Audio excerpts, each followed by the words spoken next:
It is the Resistance Report for April 14th, 2017. It's been 85 days since Donald Trump became president. Well on the way to the first 100 days in which he promised a lot of things. And we can expect that for the next 15 days, we're going to have a lot of news reports about what Donald Trump did accomplish. What were his first 100 days actually like? Well, he accomplished almost nothing that he had promised, and that's probably a good thing. Remember, though, that business about draining the swamp? Well, today, the Trump White House announced that it will not follow Barack Obama's policy of disclosing the names of White House visitors. Under Obama, White House visitors were listed on the White House log, on the White House webpage. It was possible for anybody to know who visited the White House. The White House is the people's house. After all, the president is the public servant. And so, disclosing who visits the White House and who has meetings in the White House is a way of keeping the public informed and keeping the White House accountable. But Donald Trump has decided, no longer will anyone know who is visiting the White House. Now, this is, of course, very consistent with Trump's refusal to release his tax records or to put his assets in a blind trust under an independent trustee or to open news conferences to all major media, or allow the press to come to Mar-a-Lago, where he has spent a quarter of his time so far as president. That is his resort, his own private resort.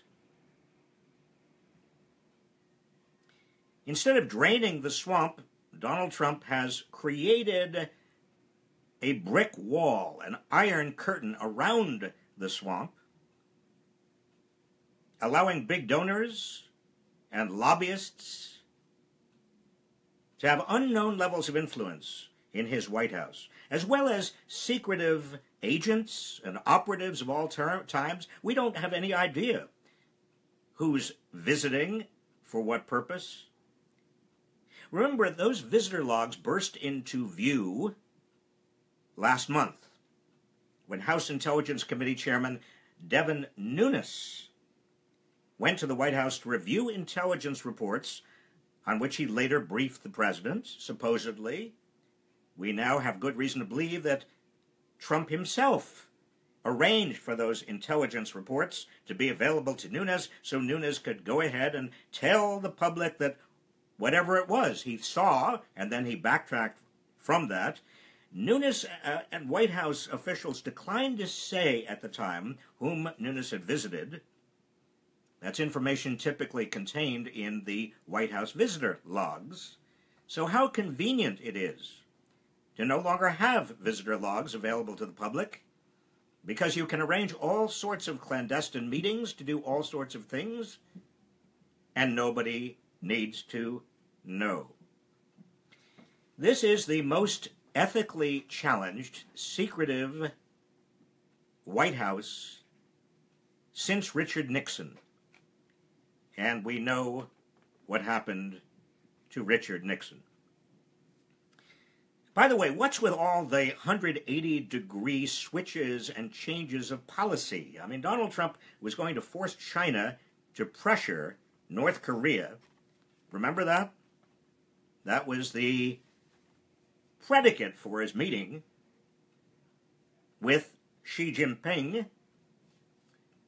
But after the meeting, Donald Trump told the Wall Street Journal that China's president, quote, went into the history of China and Korea. Not North Korea, Korea. And you know, you're talking about thousands of years and many wars. And Korea actually used to be part of China. And after listening for 10 minutes, I realized that, no, it's not that easy. You know, I felt pretty strongly that they had a tremendous power over China, but it's not that what you think.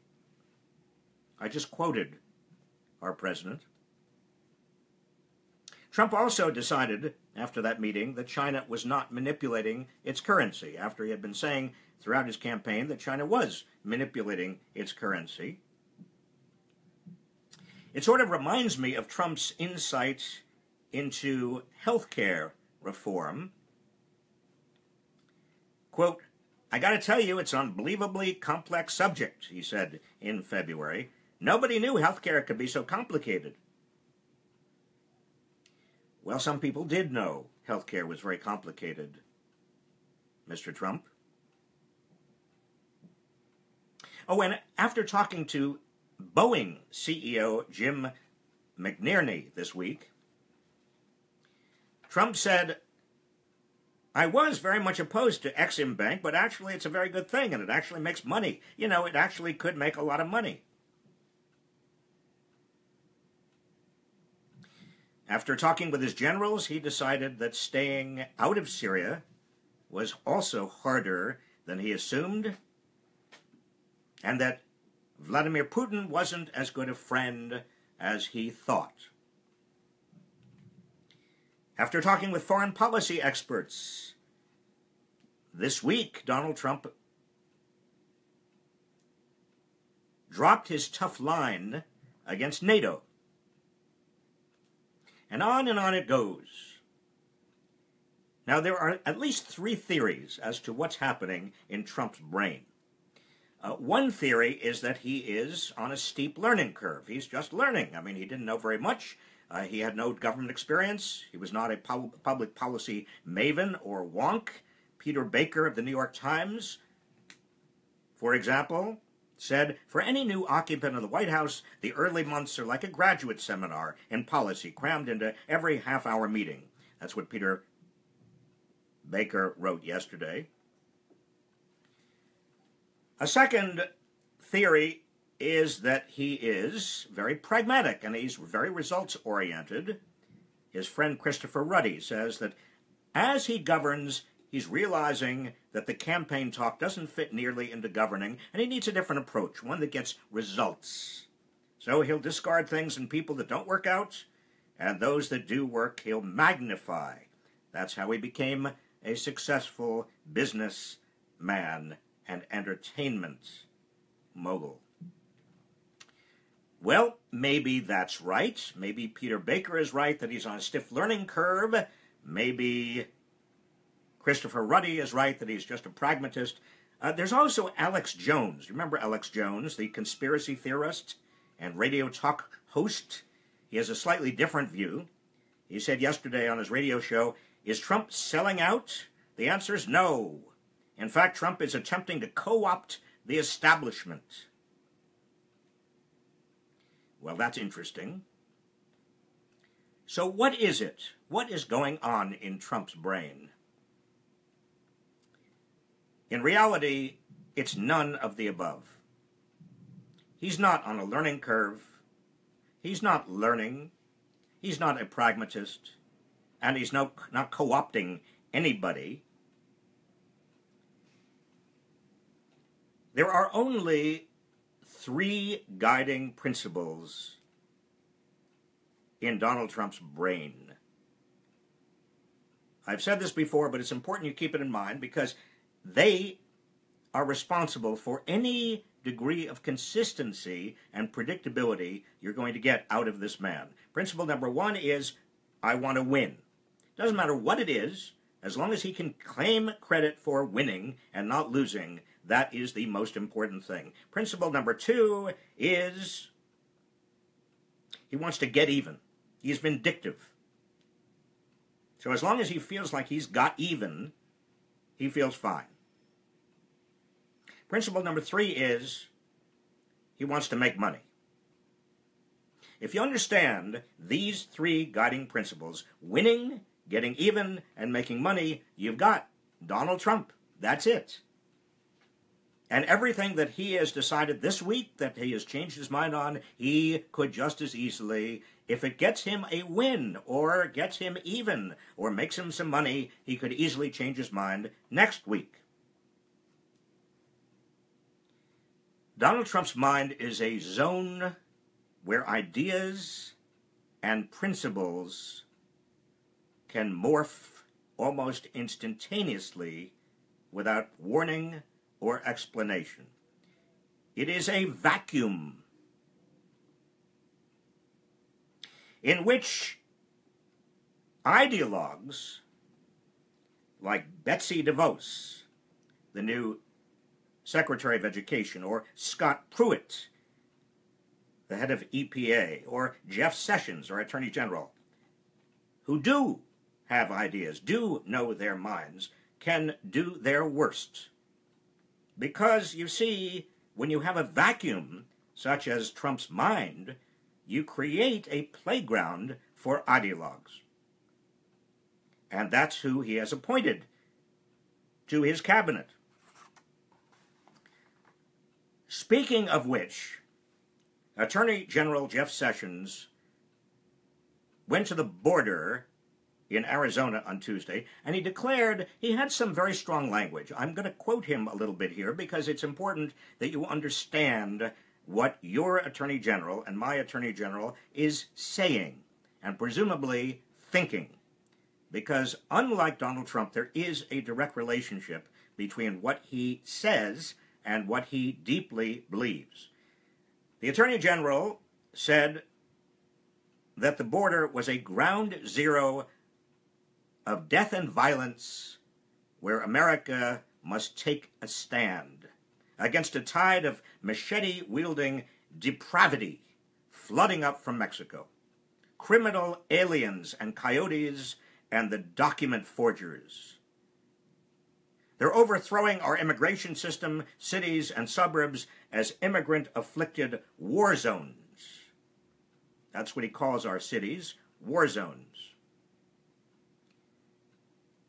Now, I just read you some of the less incendiary language he used.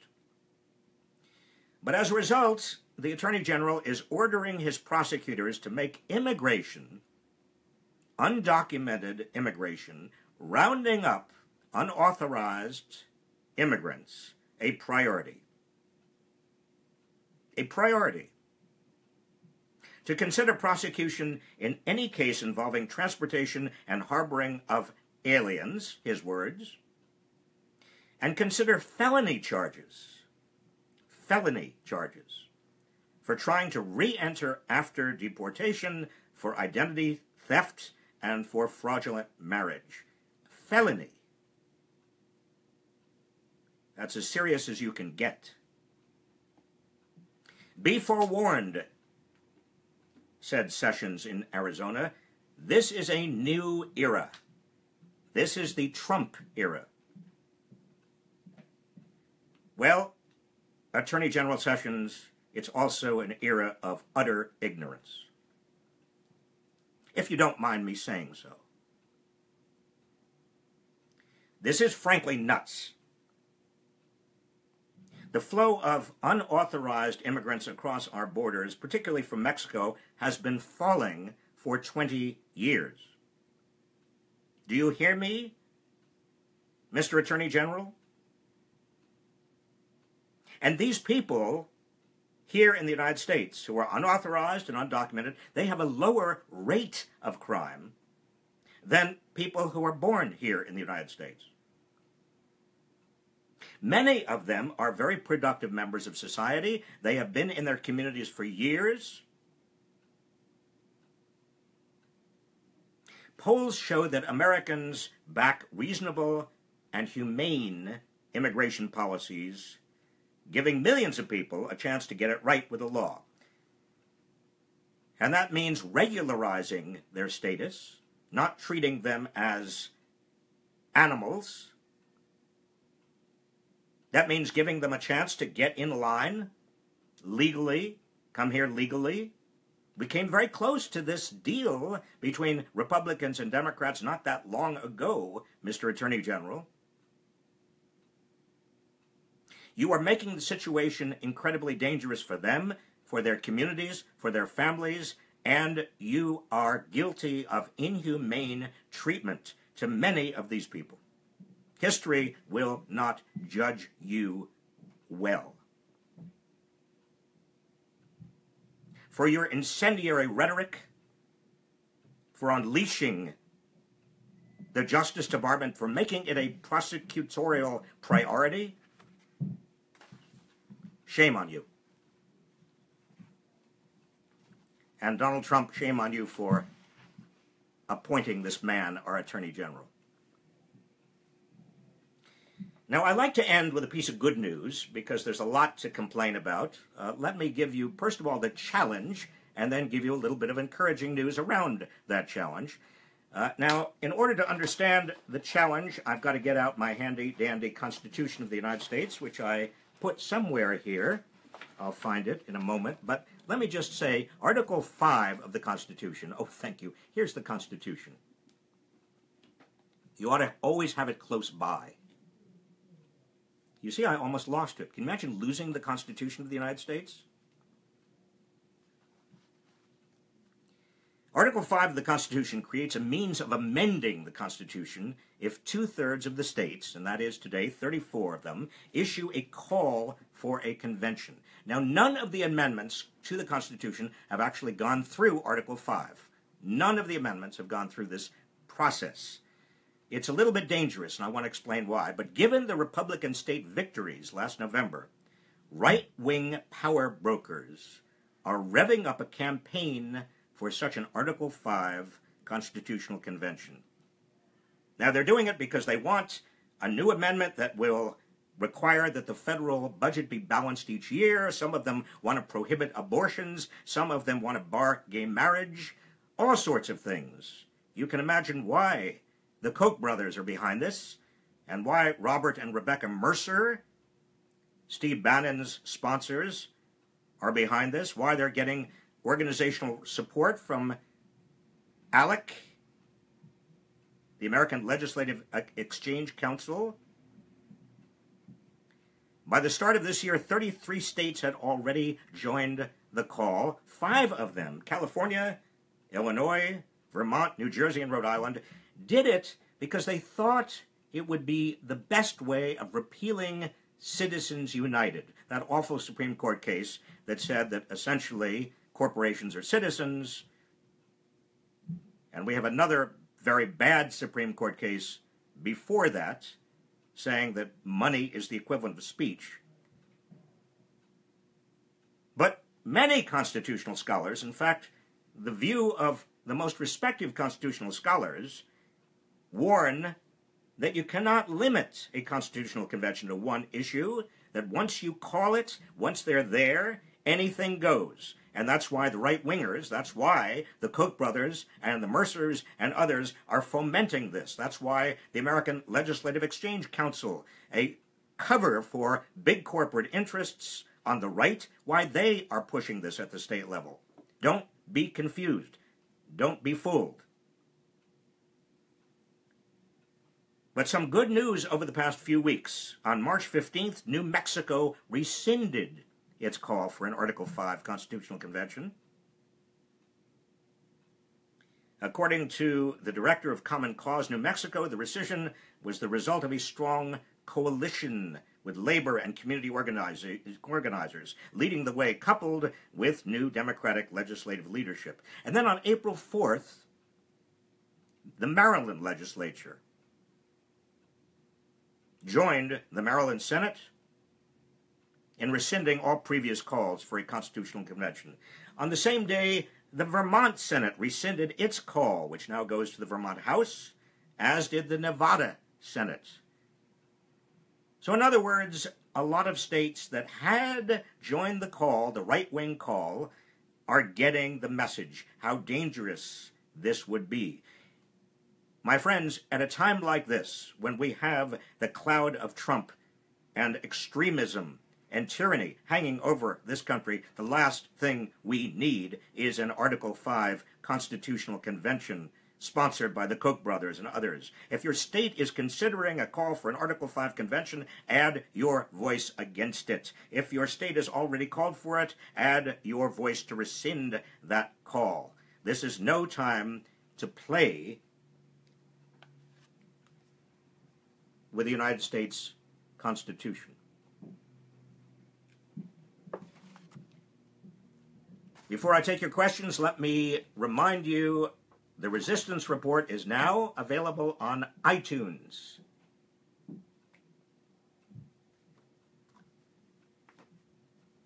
And your questions. First question from, and I don't see these questions beforehand, by the way. You understand that. Raphael Martin, which is why I don't always answer them terribly well. Raphael Martin, what are some specific reasons to impeach President Trump? And if it went to the Senate for a trial, is there a realistic chance that Trump could be removed from office? Raphael, I did list 4 and possibly 5 reasons he could be impeached, and they all have to do with this splendid document. One of them is the Emoluments Clause. That is Article 1, Section 9, which says that a high officer of the United States can't take gifts from foreign governments, and yet Donald Trump is raking it in because of his business interests. Another provision says that if you give aid and comfort to an enemy, and by the way, Russia is not technically an enemy, but when you have a country that has huge numbers of nuclear missiles poised at the United States, I think that qualifies as some dangerous place. And when you have a person that provides aid and comfort to that kind of enemy, that is treason. And if it turns out that Donald Trump knew or should have known that his campaign aides were colluding with Russian operatives to affect the outcome of the 2016 election, we've got some cause for reason. Treason, not reason, treason.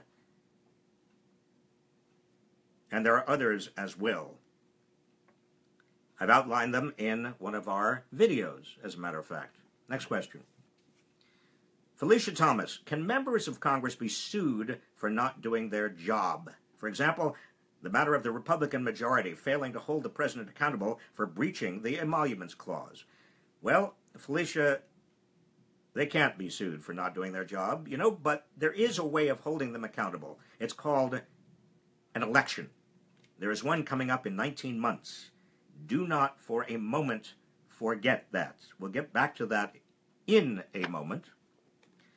Brina Biofsky, my congressman is under criminal investigation and has been under a rock since March 16th. Do I keep calling for a town hall even though he will never show his face again? Yes, you do. And you invite the press. And you invite a lot of other people, Brina. And you make a big, major event out of the fact that your congressman doesn't show up. That he's not accountable. That he's under a rock.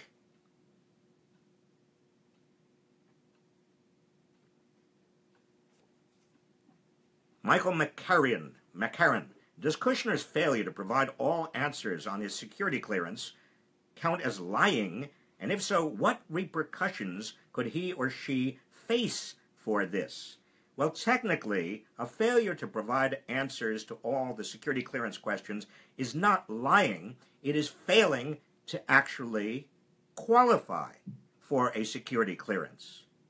Now, that raises an interesting separate question, which is why did he get a security clearance if he doesn't qualify, if he did not actually answer the answers he was supposed to, or the questions he was supposed to answer?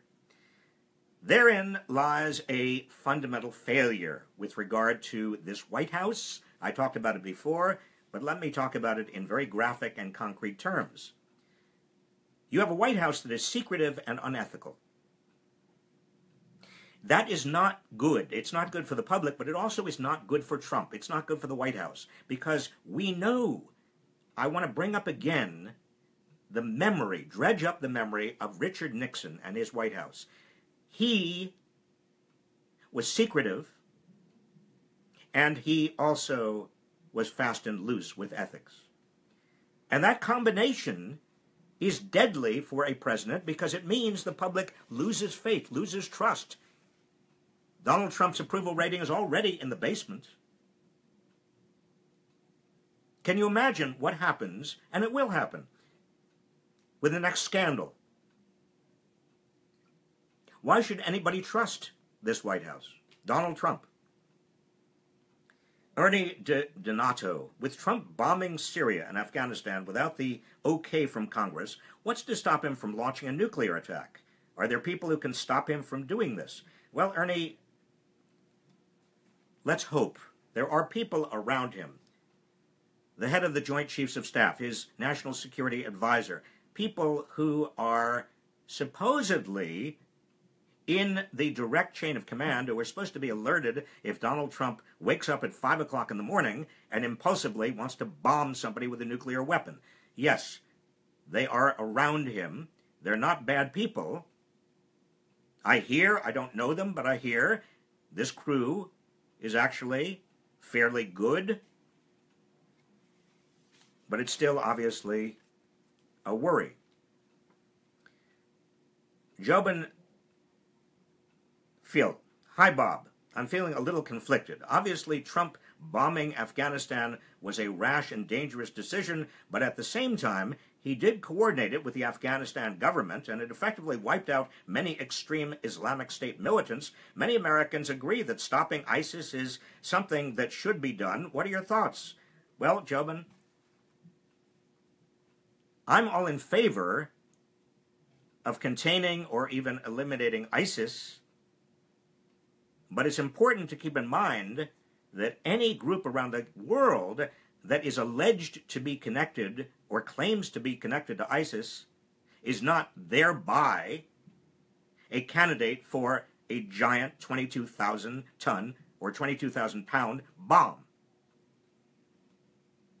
In other words, we've got to be clear about who ISIS actually is, and we also need to understand that there are civilian casualties whatever we do, and we've got to be careful that whatever we do doesn't increase anger and vindictiveness among Muslim nations and Muslims to the United States.